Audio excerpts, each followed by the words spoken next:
So this happened when I was 16, sophomore year of high school. Now, I've never liked camping, right? I'm just not built for it. All that dirt, the bugs, the uncomfortable nights and sleeping bags that feel like rocks by morning. But every summer, my dad, he'd drag me into the wilderness to disconnect from technology and reconnect with nature. That year, I finally convinced him to let me bring my friend Marcus. Marcus was one of those hardcore Boy Scout types who actually loved camping, but he was cool about it. He didn't give me grief for hating the outdoors. Plus, back then, he'd take any excuse to get away from his parents. But get this, the trip went wrong from the start. My dad's friend, he totally screwed up the campsite booking. Instead of some remote spot deep in the woods, we ended up at this overdeveloped campsite with paved walkways, indoor bathrooms, even a playground for little kids. I mean, it wasn't camping. It was glorified glamping. My dad was furious. But we didn't discover the worst part until a few hours later. Right next to the campsite was a full amusement park. Ferris wheel, roller coasters, carnival games, the whole surreal package. An amusement park and a campsite, side by side. It made no sense. Everyone was pissed. My dad and his friends, they grumbled about how this wasn't real camping. And Marcus, he wouldn't shut up about it either, making jokes about my family like we didn't know what real camping looked like. It started getting under my skin. I told him to knock it off, and, he did. After dinner, Marcus and we just slipped away to our tent. I should mention, we were in that delinquent phase, always looking for trouble, hanging around places we didn't belong. Marcus, he'd brought a metal pipe and some weed, like in an Altoids tin. We snuck into the woods and smoked, just chuckling to ourselves the entire time. A few hours later, lying in the tent, we both agreed we had way too much energy to sleep. Marcus got this mischievous grin on his face. We should explore the campsite. I was skeptical, until I realized he meant explore the amusement park. It'd probably be easy to get to the top of one of those roller coasters, he said. Climbing stuff was something we loved doing back then. The thought of climbing a roller coaster at midnight? That was exhilarating. After we were sure everyone was asleep, we made our move. It was well after midnight when we grabbed our flashlights and headed to the fence surrounding the park. It wasn't even that hard to climb, just a little boost from Marcus, and we were in. The place was dark, but security guards patrolled in golf carts, their headlights sweeping across the pavement every few minutes. It felt like some kind of stealth video game. We ducked behind buildings, sprinted across open stretches of road, kept low and quiet. It was thrilling and terrifying. We finally made it to the base of the roller coaster, and whoa, from up close, it looked way bigger than it had from the campsite. We spotted the maintenance stairs running up alongside the main ascent and didn't hesitate. The metal rungs clanged softly under our feet as we climbed, trying not to make too much noise. There were no railings for part of the stretch, which was actually kind of terrifying. But we kept going. When we reached the top, the view was unreal. We could see the entire park spread out below us in darkness. We took one photo, just one, and decided we'd pushed our luck long enough. The climb down was faster. We started creeping back through the park the way we'd come. For whatever reason, the return route felt quicker. Maybe the patrol wasn't as intense at that hour. We were maybe 5 minutes from the spot where we'd hopped the fence when we had to stop. One of the guards was making a round in a golf cart. We ducked behind a snack shack and waited for them to pass. That's when I noticed something move in the dark. At first, I thought maybe I imagined it. Maybe it was a shadow from the golf cart's headlights bouncing off something weird.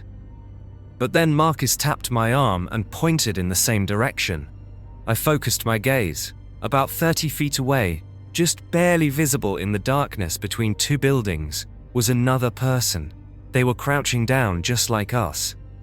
Like they were also sneaking around, trying to avoid the guards, but it didn't look like a kid. The worst part, I was fairly confident they were looking directly at us. At this point, we were actually scared. Between the patrolling guards and now this, the situation was getting overwhelming. But we couldn't move yet. The guard still hadn't passed. I kept my eyes glued to the figure. They started moving. They darted across a patch of open ground, right through the spill of light coming from a nearby street lamp. For a split second, I saw him clearly. It was a man, wearing tattered clothing. He had this awkward stride, like he was injured or disfigured, dragging one leg behind him. But none of that was as unsettling as the dark liquid smeared across his face. It looked like blood. Marcus saw it too. The two of us exchanged a terrified look. The man ducked out of sight. The guard finally passed us. We kept moving. We didn't say a word as we made our way back to the fence. I kept checking over my shoulder every few seconds, convinced we were being followed. But no one was there. We made it back to the fence, scaled it the same way we came in, and dropped down on the other side. This time, we didn't laugh about it. All I wanted was to be back in the safety of our tent. I could tell Marcus was thinking the same thing. By the time we got back, neither of us brought up sleeping. We just lay there in our sleeping bags, trying to make sense of what we'd seen. The best we could come up with was that it was some homeless guy doing God knows what. A stupid explanation, but we couldn't think of anything else. The next morning started off normally. We got up, had breakfast, started packing our gear to go fishing. But around 10 o'clock, one of the camp staffers came around to our tent site with an announcement. A man had been stabbed and killed the night before at a lake about 4 miles away from the campground. The guy who did it was still on the loose. The local sheriff's office had asked all park rangers and campsite staff within a certain radius to be on high alert. They described him as a disheveled white male in his late 30s, shirtless, possibly bleeding or with blood on his clothes. Then they instructed us to pack our things and leave for our own safety. Marcus and I instantly connected the dots. It must have been that guy we'd seen the night before. We kept our mouths shut. We didn't tell my dad. We didn't tell the rangers. And I still don't really know why. I know I'm going to get hate for this. I get it. But at that age, I was more concerned with staying out of trouble than en amends on what to do. What was the most famous mine terminology? My statement could have led to the capture of a dangerous person who may have gone on to commit more crimes. I'm still close with Marcus. We went to the same college, graduated together, work in similar fields now. But this experience is something we don't often talk about. If I'm being honest, I think Marcus feels much more guilty about not speaking up than I do. Mistakes and regret aside though, I think it's crazy that my friend and I were mere feet away from a murderer on the run. I don't like thinking about what could have happened if we'd crossed paths that night. 3 days later, I saw his mugshot on the news. Those same dead eyes I'd locked onto in the darkness. The caption said he'd been caught trying to cross state lines. But sometimes, late at night, I think about what would have happened if he'd decided to cross that 30 feet between us. If he'd realized we'd seen him. If we'd become witnesses that needed silencing. And I wonder if staying silent was the only reason we made it out alive.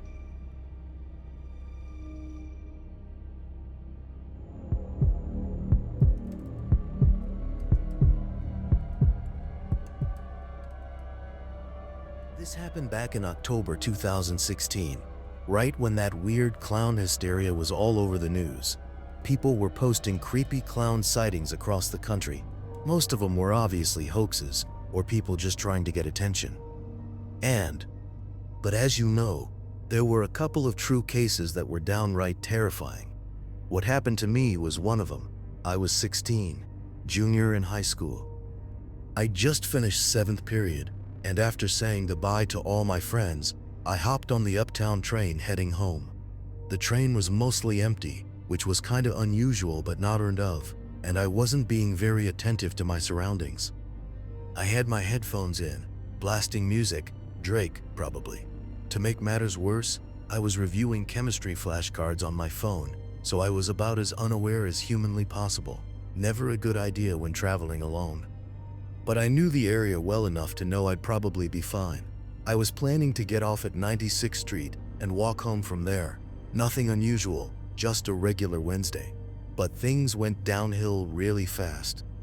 We arrived at 96th, and I jumped out of my seat instinctively, barely even looking up to make sure it was the right station. That train ride was something I'd done so many times that the routine had become second nature. Getting on and off was like a reflex. With my head still buried in my phone and my music still blasting in my ears, I made my way over to the doors. But as soon as they slid open, I realized out of the edge of my vision that something was obstructing my path.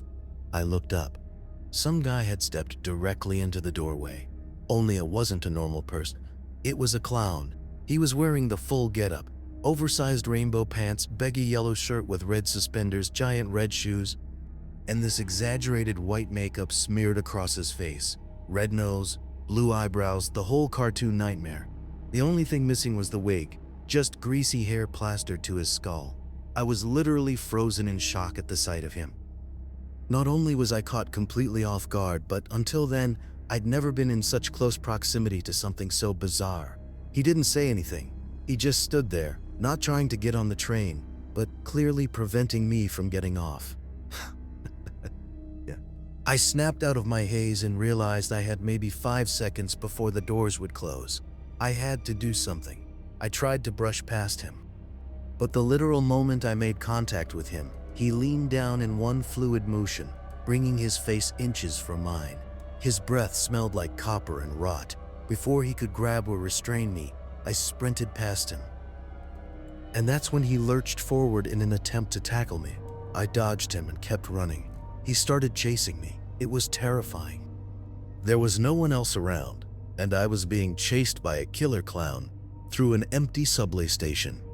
The 96th Street station is relatively quiet in the early afternoon, so I was essentially on my own.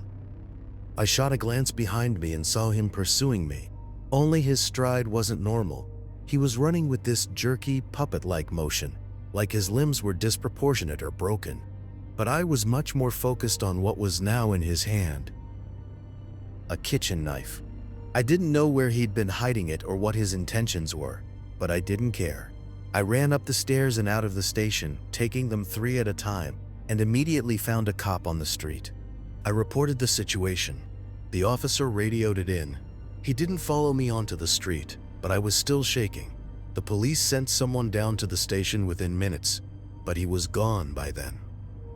Even after talking to the police and being reassured that I was safe, I couldn't get the irrational thought out of my head that he somehow knew where I lived, that he was going to track me down later. For weeks, I was convinced he was waiting for me somewhere. On a different train, on a different platform, around a corner I hadn't turned yet.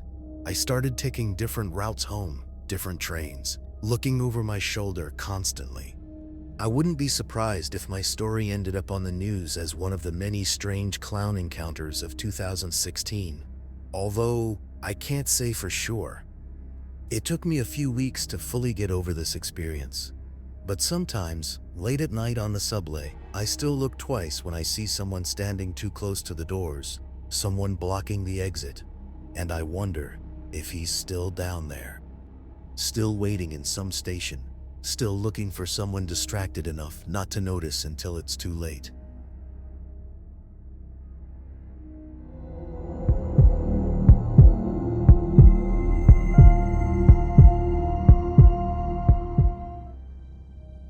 This isn't your typical scary story, but I promise it's worth a listen. I was 2 years out of undergrad when the whole thing started. While I was technically getting an online graduate certificate at the same school I'd gotten my bachelor's at, I still had a ton of free time on my hands. During that period of my life, I was jumping around from odd job to odd job, looking for any old gig to fill the hours and help me stack some cash. let's just say Indeed was my best friend at the time. I honestly found 90% of my leads from that one website alone. I was getting tired of door dashing around the same 6 neighborhoods for minimum wage, so I decided a change of pace was in order. As I was browsing Indeed later that night, I stumbled upon something intriguing. It was a private lifeguarding job at a hotel a few towns over. I know that doesn't sound that abnormal by itself, but there were a couple of strange details in that listing that gave me pause. First of all, the hours were backward, like they weren't normal pool hours.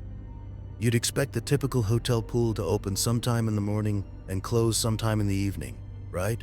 Well, this was the opposite. Damn near exactly. They wanted someone to operate and supervise a swimming pool from 5 p.m. to 1 a.m. during the week. It was basically a night shift for a pool. That wasn't the strangest thing though. The requirements explicitly requested an individual who didn't speak Spanish. Let me repeat that. They specifically wanted someone who didn't speak Spanish. Here was the problem. I've been speaking Spanish since I was a little kid. I'm literally half Mexican. The town the hotel was based in was predominantly populated by Spanish-speaking Americans too, so that requirement didn't make much sense to me. In fact, nothing about the listing made sense to me. I remember being beyond perplexed when combing through it. There was one thing I was feeling pretty good about though: $30 an hour. Safe to say, I disregarded all the other nonsense and decided to focus my attention on the compensation. I decided I'd just pretend not to know Spanish. What were they gonna do? The gig must have been either brand new or in really low demand, because I heard back and was actually invited to interview within a few hours. Fast forward to the first day. I pulled up to the hotel and everything looked exactly how you'd expect. This friendly-looking guy came out to greet me, and the two of us exchanged information and had a laugh. He was actually really friendly and pretty funny too. His amiable demeanor put me at ease a little, but as we were walking into the complex, this other taller guy turned a corner and started staring me down. I could tell right away that I was being profiled, and I started wondering whether having the first person greet me so nicely was a ploy to get me to lower my guard. The second guy walked right up to me and started communicating with me in Spanish. He didn't smile, didn't say hello, didn't shake my hand, nothing. I instantly knew what he was doing. He was trying to gauge whether or not I knew Spanish. I gave him a blank stare even though I understood every word. He wasn't saying anything crazy, by the way. He was just rambling about the weather or something. It wasn't important enough to remember. The chicken. After a few seconds, I turned to the first guy, who turned to the taller guy, and then the two of them burst out laughing like they'd both been in on some practical joke. One lift? The taller guy flashed a smile, outstretched his hand, and said he was just messing with me. I went along with it, but I was a little weirded out. He introduced himself as Rafael. The bigger guy was Diego. The three of us walked through the complex to get to the pool, and Rafael, who I assumed was the one in charge, started talking me through the job. According to him, they needed someone to work later hours because they wanted to increase revenue. Wait, I said. They were going to start charging non-guests just to use the pool. I didn't even know if that was legal, but I wasn't about to start complaining. I was told they wanted someone who didn't speak Spanish because it would prevent rowdy outsiders from trying to harass me, which I didn't fully understand, but I went along with it anyway. My responsibilities were as follows: lifeguard, obviously. Collect money from non-guests trying to enter the pool, and call Rafael if there was any sort of problem. And there was one more thing. Rafael told me that if anyone showed me a blue wristband, I was to let them into what he called the pool house, a huge building behind the lifeguard stand. I didn't ask questions. The first week was really chill. The first few weeks, actually. A lot more people used the pool than I was expecting, so I had my work cut out for me. I collected money from outsiders and kept an eye out. No one showed me a wristband. The first time someone did show me a wristband was about a month in. On some random day, this buff Hispanic guy in shades and a white button-down shirt walked up to me, clearly not knowing a lick of English. He showed me his wristband, and I unlocked the pool house. About an hour later, he He emerged and began walking toward the exit gate. The pool house door locked automatically, so I didn't have to interact with him or get down again, but I watched him leave. His backpack looked significantly fuller than it had when he arrived. Other than that, everything was normal. Over the next few weeks, more and more people started showing me wristbands. A lot of them started showing up together. More and more non-guests started using the pool too, because I began collecting a lot more money than I ever had. At one point, I realized I was actually collecting too much money. Like, people entering the pool would overpay me by a crazy amount on a consistent basis. I called Raphael about it, and he told me not to worry, said people made mistakes all the time. I could tell he didn't want to talk about it more than he had to, because he hung up the phone while I was mid-sentence. Amidst everything fishy that was going on, that short, harmless phone call confirmed to me that I was involved in something more than just lifeguarding a swimming pool. Only after hanging up did the true gravity of the situation hit me. My mind started smothering all the noise until there was a single thought I couldn't purge from my brain: money laundering. I didn't know what to do. On the one hand, my intuition was telling me I was involved in something illegal and should get out of there immediately, but on the other hand, I had no safe way of confirming that suspicion. And I didn't want to forfeit $30 an hour over nothing, so I kept my mouth shut and kept the job. After that moment, though, I started piecing everything together. The pool house, or the building I'd been told was a pool house, was clearly where the shady stuff went on. Illegal gambling, drug trafficking, something worse. Whatever it was happening right behind me every single day, obstructed from view by only a single locked door. Patrons of the pool started getting more friendly with me, especially the wristband wearers. Strangers began learning my name. I went from solely collecting money to collecting tips, high fives, and greetings too. As people got more comfortable with me, they started talking in front of me. I'd catch pieces of their conversations in Spanish. And let's just say all my suspicions were confirmed. Admittedly, the added benefits made overlooking everything else much easier. Plus, my hands were clean. I was being employed to perform a job, which was exactly what I was doing. Speaking of the job, I actually had to rescue a drowning child a few days later. It wasn't anything overly heroic, just a kid who strayed too far into the deep end and clearly couldn't swim. But when I returned to the surface of the pool, everyone gave me a standing ovation. It was a really unique feeling. After that, Raphael actually came down from wherever in the hotel he'd been and thanked me personally for doing such a good job lifeguarding. He said he owed me his life, which I didn't understand until I realized the kid I'd saved was actually his son.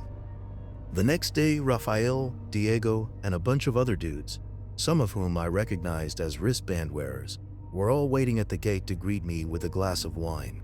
That obviously felt great, but the good feeling didn't last. After everyone toasted me, one of the men made a toast in Spanish. I don't remember what was said verbatim, but it was not a pleasant speech. He was basically toasting all the money they were making and all the lives they were destroying. Quote, Todd Red. Whatever that meant. Everyone laughed and drank, but that was the moment that made me realize I'd gotten addicted to something seriously insidious. No amount of money and tips should have justified me staying at that hotel that long. Quote, Paul Red. And yet, regrettably, I had. The next day, my mom called me while I was at the pool. I'm not going to get into it, but my mom, rest her soul, never called me unless it was something really important, so I had to answer. I got down from my stand and went over to what I thought was a private little alcove so I could have some privacy. My mom only ever spoke Spanish, so naturally, I had to talk to her in Spanish.